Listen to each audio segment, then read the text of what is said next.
Welcome to iQuanta's YouTube channel dedicated to your success as a B School aspirant. My name is Vikrant. I am your personal coach for all things related to English communication skills and mental aspects of preparation. And this is a special series that I have started for you, where you get to work on 100 passages with a 100 percentiler. And this is the third passage in the series, as you can see right behind me. Right, so let's go ahead and dive into it. The pattern is going to be very simple.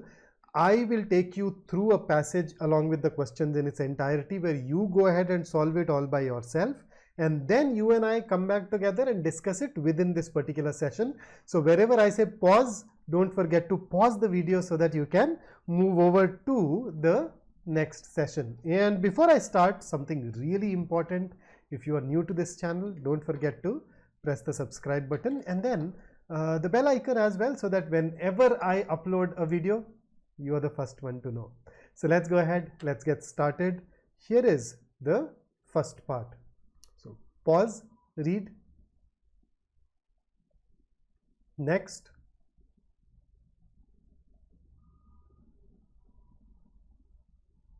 next,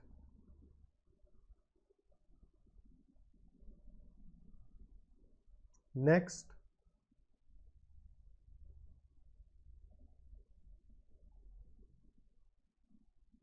next,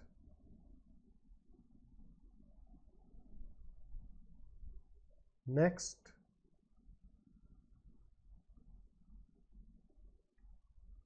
next. Pause, keep pausing and reading.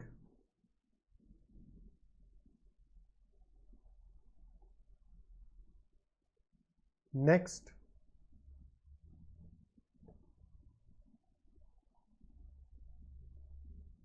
next, and that basically ends the passage for you. And starting with the questions, here is the first one on your screen. Why don't you pause and read?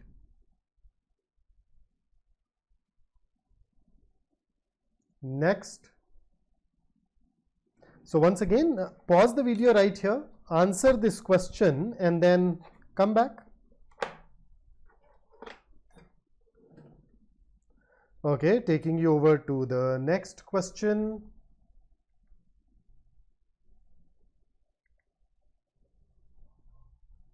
Pause, solve it, and then we'll come back. Okay, next. All right, so that takes care of the passage for you. You have gone through the passage, you've answered the questions. Now let us read the passage together so that you can understand it thoroughly. And after that, we will dive into the questions. So let's start here. Many human phenomena and characteristics, such as behaviors, beliefs, economies, genes, incomes, life expectancy, and other things. So basically, this entire part is an elaboration of, so this entire part is nothing but an elaboration of the many factors or human phenomena and characteristics that are talked about here. So we're seeing all these things are influenced both by geographic factors and by non-geographic factors. Now, geographic factors mean physical and biological factors. So they're including biology in geography here. That's interesting. And these are factors that are tied to geographic location, including climate, distribution of wild plant and animal species, soils, and topography. Topography is the surface features of the earth, so there are places where you have mountains, there are places that are plains, there are places with lakes, and there are places which are arid, so on and so forth. So the author says that, okay, these are the factors that influence human phenomena and characteristics. So you notice there are certain locations where humans are shorter, certain locations where they are taller, etc. Okay, the non-geographic factors include those factors subsumed under the term culture. Now, when you subsume something under something, then it means that you include it under something which is bigger. Another way of describing subsume can be that you treat it as a subset of a larger set. So the non-geographic factors can be subsumed under the term culture. Simply put, Non-geographic factors are cultural factors, historical factors, and decisions taken by individual people. So that's your paragraph 1. Next, the difference between the current economies of North and South Korea cannot be attributed to the modest environmental differences between them. So basically, North and South Korea happen to have very similar geography. The differences there are because of government policies. So you can call it what, cultural factors. At the opposite extreme, Inuit and other traditional people living north of the Arctic Circle developed warm fur clothes but no agriculture. So Inuits are people who live in the Arctic region, or at times even in some of the subarctic areas like Greenland, Labrador, etc. So they developed warm fur clothes but no agriculture. Why? Now think of it. Isn't it geography? You have the entire land is covered by snow. How would you really grow something? But then it is extremely cold, so you create warm fur clothes. While equatorial lowland people, lowland are lands which are at the sea level or just above sea level, not very high, not significantly higher than the sea level. So they never developed warm fur clothes, but often did develop agriculture. Once again, geography. So the explanation is straightforward geographic rather than a cultural or historic quirk unrelated to geography. Then the next example, Aboriginal Australia. Aboriginals are the original inhabitants of a place before a mass inflow of people or before colonization. So when we say Aboriginal Australia, we're talking about Australia when it had its original inhabitants before it got conquered and colonized. So that remained the sole continent occupied only by hunter-gatherers and with no indigenous farming or herding. Okay, so they did not have a tradition of farming or herding. Here the explanation is biogeographic. The Australian continent has no domesticable native animal species. Now, of course, kangaroos, koalas, even if you domesticate them, what would you do with koalas? They're pretty cute though. And few domesticable native plant species. Instead, the crops and domestic animals that now make Australia a food and wool exporter are all non-native species such as sheep, wheat and grapes brought to Australia by overseas colonists. Okay, then the next, the difference between the current economies of North and South Korea. Okay, we've already looked at this, so hang on. Today, no scholar would be silly enough to deny that culture, history and individual choices play a big role in many human phenomena. Okay, so saying that, okay, today there is nobody who denies that culture, history and individual choices play a big role. Scholars do not react to cultural, historical and individual agent explanations by denouncing cultural determinism, historical determinism or individual determinism. See, so basically determinism is where you in a way say that something is predetermined. You don't have that control, something else controls it. So cultural determinism is that your behavior and your outlook, your perspective is determined solely by your culture. Historical determinism says determined by the history. Individual determinism says it is determined by the individual and the other factors do not play a role. So here they are using determinism as a derogatory word where they say that, hey, cultural, historical, individual they no longer reject culture influencing people by saying, hey, no, this is not right, this is cultural determinism, we don't buy this. But many scholars do react to any explanation invoking some geographical role by denouncing geographic determinism. So in essence, people accept, scholars accept that culture, history and individual choice play a big role in many human phenomena. At the same time, they do not accept that geography plays a big role in human phenomena. Okay, several reasons may underlie this widespread but nonsensical view that geography does not play a role.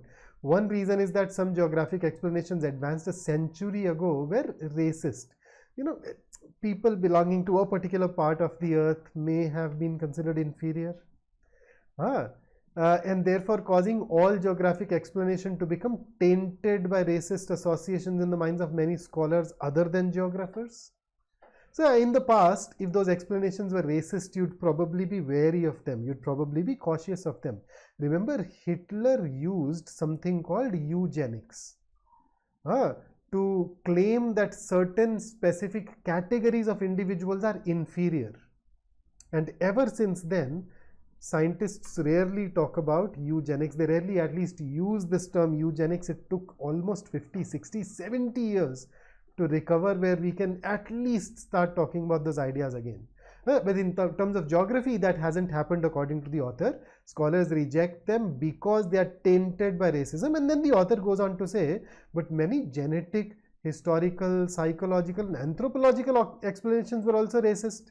Yet, now that there are new non-racist explanations, they have accepted them. So the question in a way raised here is that why don't they accept geography despite its racist past when you have accepted all these other things despite their racist past?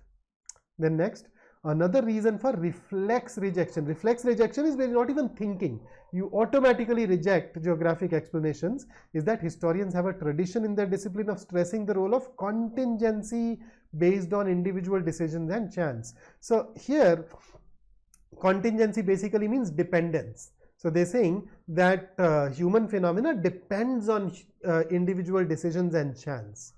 Often that view is warranted. It's true that yes, individual decisions and chance play a role, but often too that view is unwarranted. The development of warm fur clothes among the Inuit living north of the Arctic Circle was not because one influential Inuit leader persuaded other Inuits in 1783 to adopt warm firm clothes for no good environmental reason. So saying that, see, if you look at this particular example, it is not because of individual decision that people started wearing warm fur clothes. It was the geographical factors. The place was cold. And then a third reason is that geographic explanations usually depend on detailed technical facts of geography and other fields of scholarship. Most historians and economists do not acquire that detailed knowledge as part of the professional training. So yeah, this can be another one of those factors. So 3 reasons given, and with that we have questions. So first one, all of the following can be inferred from the passage except, so option A, agricultural practices changed drastically in the Australian continent after it was colonized. Let me take you to the relevant part. Check this here. So look at this second paragraph where they're talking about all these non-native species were brought in for it. So on the basis of this, I can say that option A is definitely true. Then let's have a look at B. Individual diktat and contingency were not the causal factors for the use of fur clothing in some very cold climates. Yes, we can make this claim about the Arctic from the 5th paragraph, where it was not one person who convinced, it was the environmental factors, and therefore even B is true. Then C, while most human phenomena result from culture and individual choice, some have biogeographic origins. So this part, some have biogeographic origin, is true, but then most human phenomena result from culture and individual choice is something that we cannot determine on the basis of the passage, so that is can't say. D, several academic studies of human phenomena in the past involved racist interpretations. Absolutely yes. Check this out, 4th paragraph. And then even the rest of the paragraph tells you that even the other areas, anthropology, genetics, etc., we had racist explanations. So D is also true on the basis of the 4th paragraph. Now look at the question. All of the following can be inferred except, it means that 3 of these are true, 1 of these is not true, and the one which is not true is supposed to be our answer. So which one of these is not true? Option C, and therefore C should be your answer. Let's dive into our next question now. All of the following are advanced by the author as reasons why non-geographers disregard geographic influences on human phenomena except there. So there are 3 things referred, or 3 things used by the author here. So what are those 3 things? What are those 3 things mentioned? So if you look at the last 3 reasons, then the last 3 paragraphs, you would notice that they talk about Historians have a tradition where they look at individual agency, then racist association, and then little understanding of geography. As a discipline, they don't really study it. So if I look at the options now, option A, dismissal of explanations that involve geographic causes for human behavior. This is the outcome. Why do they do that? The question is, 3 of these are cited by author as reasons. So they do that, we know. A just says that they do that. Why is not something that A answers, but B, belief in the central role of humans unrelated to physical surroundings in influencing phenomena. Yes, that is mentioned. Human agency. C, lingering impression of past geographic analysis that were politically offensive. That is racist. So yes, that is mentioned. Disciplinary training which typically does not include technical knowledge of, yes, that is mentioned in the last paragraph. So if you look at B, C and D, they are mentioned in the last 3 paragraphs. A is not mentioned anywhere as a reason for their dismissal. A just says they dismiss it, but why is not even talked about in A, and therefore our answer to this question must be option A. Let me take you over to the next question now. The examples of the Inuit and Aboriginal Australians are offered in the passage to show what? So we know that every example is supposed to illustrate a point, to prove a point, illustrate or prove a point. So where are these mentioned? These guys are mentioned in the second paragraph. So at the beginning we have North and South Korea, which has non-geographic factors, and then Inuits and Aboriginal Australians have been mentioned to prove the point that the geographical factors can determine the behavior or the human phenomena. So which one of these talks about geographic factors? How environmental factors lead to comparatively divergent paths in livelihood and development. So this tells us geography dictates it, but it does not help us prove this part about divergent. Right? It talks about environmental factors, yes. A does talk about it, but then it does not talk about divergent. It does not talk about livelihood specifically, you know, that they go ahead and take up different type of occupations, etc. So that's where there is a problem. Okay, B, human resourcefulness across cultures in adapting to the surrounding. It's not about human resourcefulness, it's about the geography affecting them, not the humans affecting themselves. How physical circumstances can dictate human behavior and culture. Yes. D, that despite geographical isolation, traditional societies were self-sufficient. But this idea was not to compare that despite isolation they were self-sufficient and adaptive. They were given to prove the point that geography plays a role in shaping human phenomena and societies. So C comes closest to that and should therefore be our answer. And here is your next question. The author criticizes scholars who are not geographers for all of the following reasons except. So I think once again we'd have to go back into the information provided in the last 3 paragraphs. So let's start with A.